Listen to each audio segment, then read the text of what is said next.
Fala galera, fala galera. E aí, gente, tem dívida aí? Aqui, ó, tá cheio. Dívida, dívida, dívida. Você consegue entender um pouquinho? Hoje a gente vai falar, né? Depois de tanto tempo, deixa eu tirar aqui o som. Depois de tanto tempo, eu tô de volta.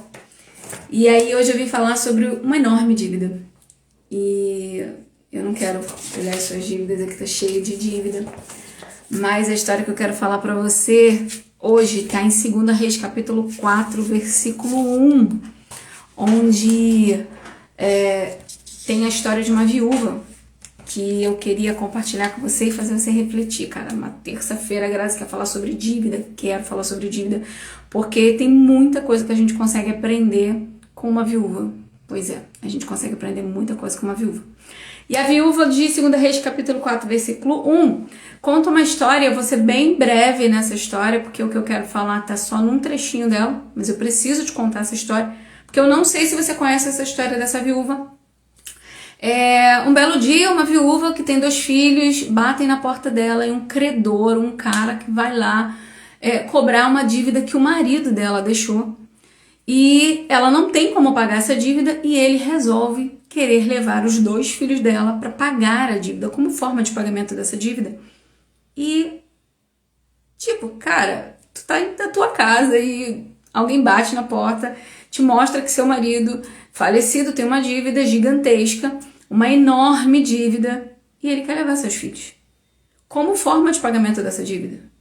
Essa mulher, ela corre e vai até o profeta, porque naquele tempo, né, o profeta representava Deus ali, era a boca de Deus na terra. E ela vai falar com o profeta e simplesmente o profeta fala pra ela: o que você tem em casa? Oi, calma aí, meu filho, eu tô te falando que o cara tá aqui querendo levar os meus 2 filhos e você quer saber o que eu tenho na minha casa? Não, calma aí. Ele fala: tá, o que você tem em casa? Ela fala: não tenho nada. Ele: não, calma aí. O que você tem na sua casa? Ela fala: não tenho nada.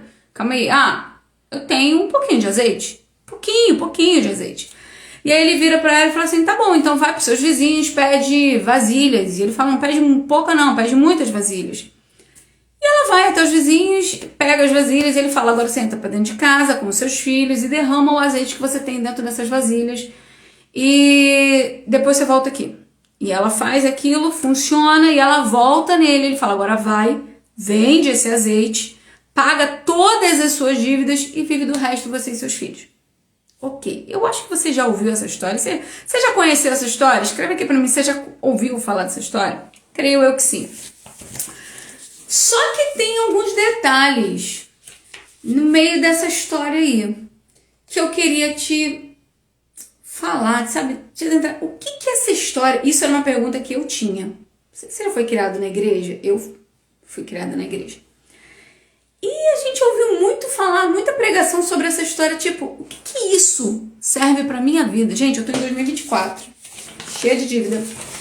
Em 2024, o que essa história serve pra mim? Você já parou pra pensar? Tipo assim, às vezes você tá sentado num culto e aí você ouve o pregador falando sobre isso e fala: tá, mas E o que isso me adianta? O que me adianta saber que uma viúva, há mais de 3.000 anos atrás, tinha uma dívida e aí o cara chega lá e quer levar os filhos dela, tá? E o que isso muda a minha vida hoje? Então é pra isso que eu tô aqui, pra te mostrar o que isso muda a tua vida hoje. O que eu quero te falar hoje, nessa lição número 1. Vamos lá. Eu vou ficar hoje somente no versículo 1. Só no versículo 1. O versículo 1 diz assim: certa mulher, que era viúva de um dos membros de um grupo de profetas, foi falar com Eliseu e disse: o meu marido morreu. Como o Senhor sabe, ele era um homem que temia a Deus. O Senhor, a gente tá falando de Deus, tá? Mas agora, um homem a quem ele devia dinheiro, não era eu, era ele, veio para levar os meus 2 filhos a fim de serem escravos como pagamento da dívida. Isso tá em 2 Reis 4:1. E eu vou ficar paradinha aqui, ó, no ele devia dinheiro. Vamos lá? Aqui, gente, posso te garantir que você vai aprender um monte de coisa, mas eu vou me ater só a essa frase. A Bíblia não revela o nome desse homem. Não revela, não fala. E aí a gente fica tenta se realizar, tenta se entender. um belo dia, alguém bate na tua porta. Olha só, Graziella, Deus me livre e guarde, tá? O Washington faleceu e ele estava me devendo um dinheiro muito alto e agora eu preciso que você pague. A Bíblia vai falar que ela não tinha dinheiro para pagar. Se ela não tinha dinheiro para pagar, é porque com certeza ela parou e falou assim, calma aí, se eu vender isso aqui, se eu vender isso... Gente, ela era mãe. Nenhuma mãe para e fala assim, tá bom, pode levar meus filhos, eu levo. Não. Com certeza, ela tentou de tudo que ela podia. Com certeza, naquele momento, ela parou e falou assim, e se eu vender a casa? E se eu vender isso? Se eu vender aquilo? Se eu vender... E ela percebeu que ela não ia ter dinheiro para pagar. E a gente vai entender, não hoje, mas quem sabe esses dias aí caminhando, a gente vai entender o porquê que ela não conseguiria pagar, qual a dimensão dessa dívida. Depois eu falo sobre isso. Mas se atenta aqui comigo. Às vezes, as coisas do nada acontecem na nossa vida e é real, a gente não vai ter condição de pagar. Tem um motivo para isso. Romanos 8:28 vai dizer que todas as coisas cooperam para o bem daqueles que amam a Deus. Alguma coisa Deus vai fazer através disso. Mas olha que interessante. A dívida não era dela, mas chegou até ela. Se chegou até ela, ela precisa resolver. Se ela simplesmente entregasse os filhos, tá bom, eu vou ter que pagar, então leva meus filhos. Ela não simplesmente acabava com a vida dos filhos dela, porque eles seriam escravos.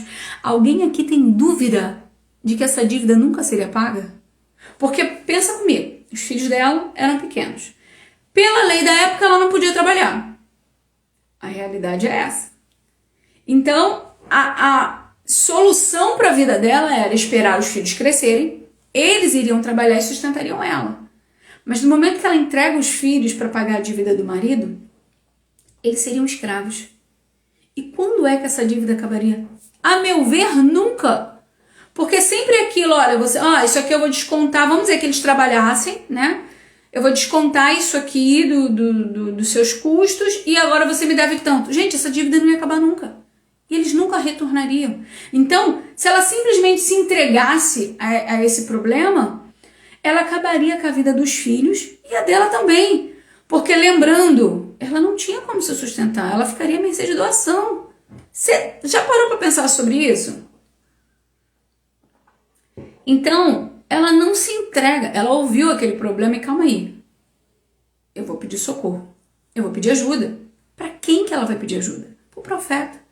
Naquele tempo, Jesus ainda não tinha vindo na terra, não tinha morrido, ressuscitado. Então, a única forma de falar com Deus era através do profeta. Ela vai para o profeta. A minha pergunta para você já começa assim.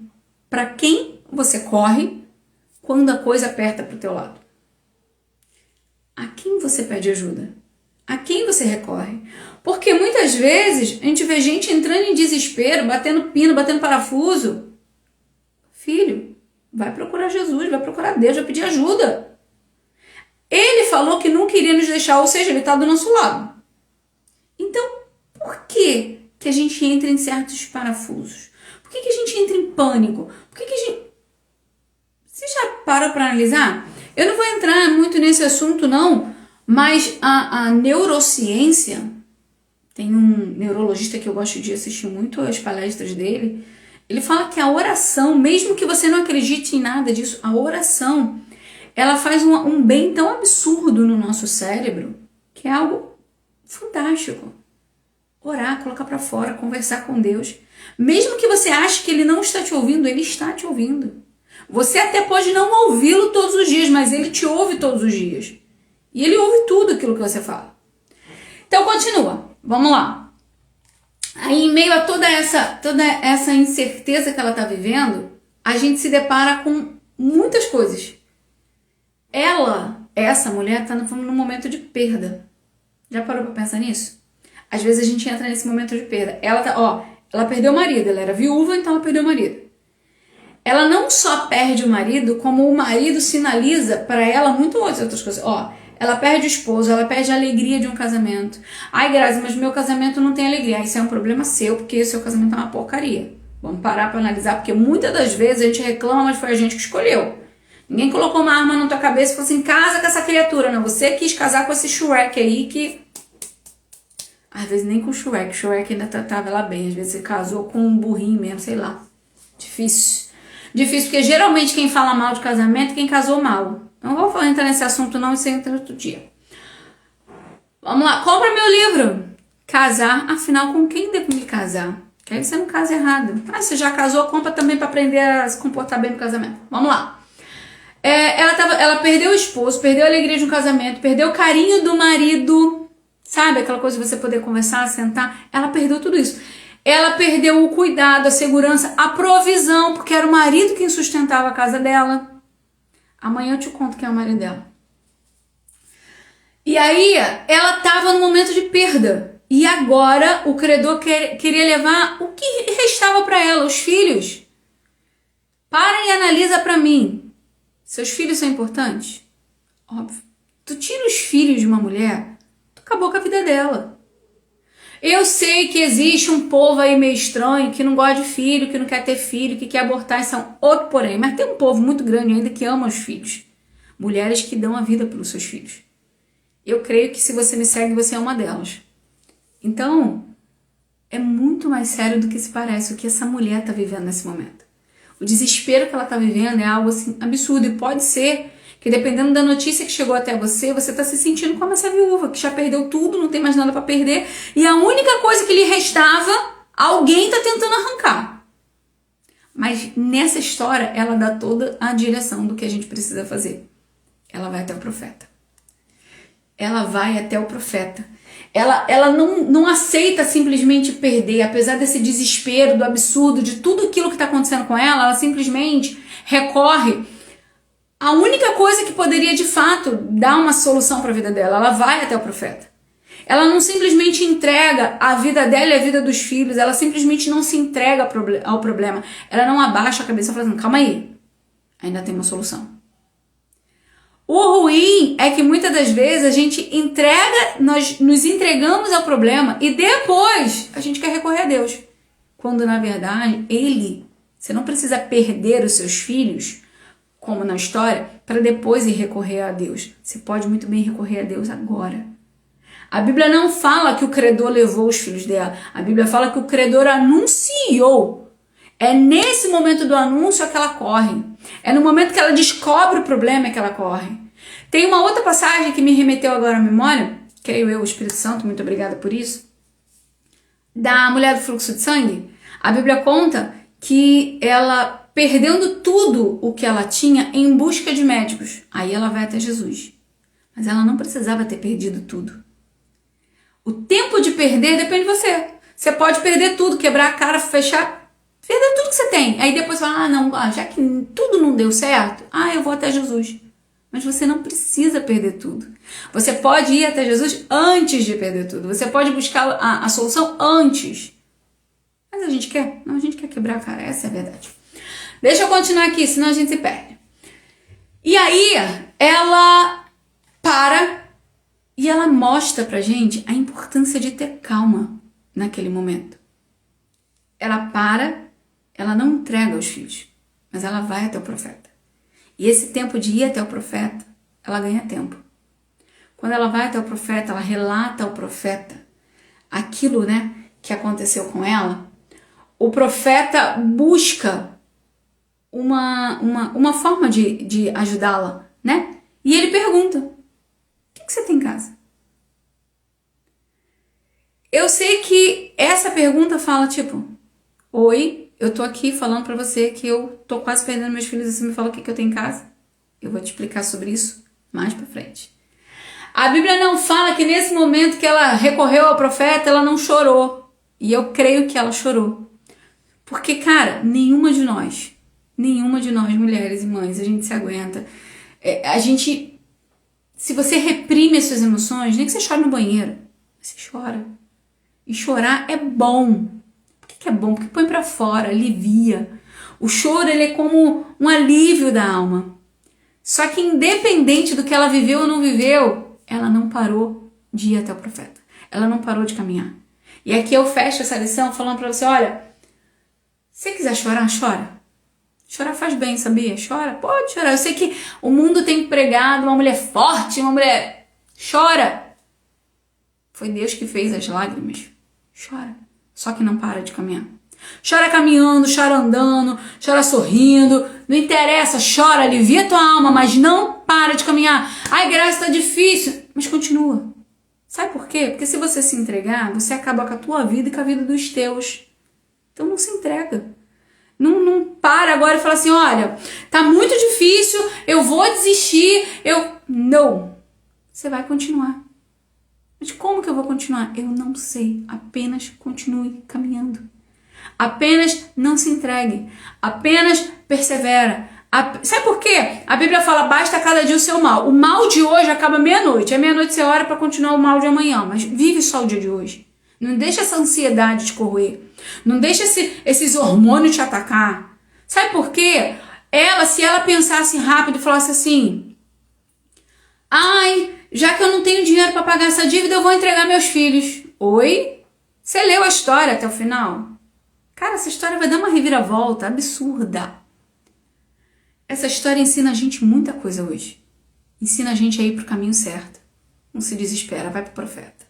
E o profeta aqui, gente, não é profeta de hoje em dia não, que é uns profetas sem vergonha na cara. Não. É Jesus. Vai pra Jesus. Vai orar. Ai, Graça, eu não sei orar, meu filho. Entra pra dentro do teu quarto, fecha a porta e só fala. Só isso. Ele tá te ouvindo. Ai, mas eu tenho que falar aquelas palavras bonitas. Não. Até ele não gosta dessas palavras bonitas, não, porque sabe que é tudo mentira, tu não sabe nem o significado dessas palavras. Pra quê? Oração precisa ter basicamente duas coisas. Você precisa estar presente e precisa ser de verdade. Palavras bonitas não servem de nada. Olha, a pessoa fala assim, esses dias eu fui fazer acompanhamento, a pessoa, não me aguento. A pessoa falou que ora 2 horas por dia, todos os dias, sem falta, todos os dias. Mas tu tem assunto, hein? 2 horas por dia. E tu tá pedindo acompanhamento pra quê mesmo? Que eu não entendi. Que tanta oração é essa que não tá modificando tua vida? Tem uma coisa que não tá batendo aqui, mas enfim, deixa isso quieto. O desespero e a precipitação só mostra que a gente não tem confiança nenhuma no Deus que a gente serve. Eu vou te falar, às vezes a gente tem umas decisões que fala assim, eu confio em Deus. E por que tu não confia nele na tua vida? Porque eu tenho uma frase que não adianta, cara, eu tento me segurar mais na dela. Esse Deus que tu diz servir, por que ele não tá modificando tua vida? Por que ele não muda você? Porque a gente prega um Deus que cura, que faz, que acontece, que ressuscita mortos, que levanta gente da cadeira de roda, faz um monte de coisa. Mas esse Deus que a gente prega não muda a nossa vida, então tem alguma coisa que não tá batendo. Conseguiu pegar? Tem alguma coisa que não tá certa nessa história. Gente, para e se analisa. Às vezes a sua ansiedade, a sua precipitação, a sua falta de confiança só está mostrando a própria você. Fala, você não está acreditando no Deus que você está dizendo. Porque se você diz que esse Deus abriu o mar, como é que esse Deus não pode resolver seu problema? Se você diz que esse Deus fez esse planeta todo apenas com o poder da sua voz de falar, haja, por que seu problema é tão difícil para Deus? Por que essas suas dívidas são tão difíceis para Deus? Entendo isso. Porque muitas vezes a gente não acredita. Falar nisso, eu botei até um rios semana passada sobre isso. A gente fala que acredita, mas a gente age que nem Tomé. Chega a certas situações da nossa vida que são tão difíceis de acreditar, é tão impossível que você vai conseguir resolver essa dívida tão grande. E você continua pregando um Deus que você não serve, quando na verdade você tinha que botar a mão na tua cabeça e falar assim, Deus, me ajuda aqui, sou eu que preciso voltar a acreditar. O desespero me pegou, a ansiedade me pegou, eu tô aqui aflita. Consegue pegar? Coisas simples, mas que, cara, olha como é que Deus fala através de uma história tão antiga. Então eu quero te falar assim, olha, se você quiser chorar, você chora, põe pra fora, alivia tua alma. Mas não para, não desiste. Se tiver que correr, corre.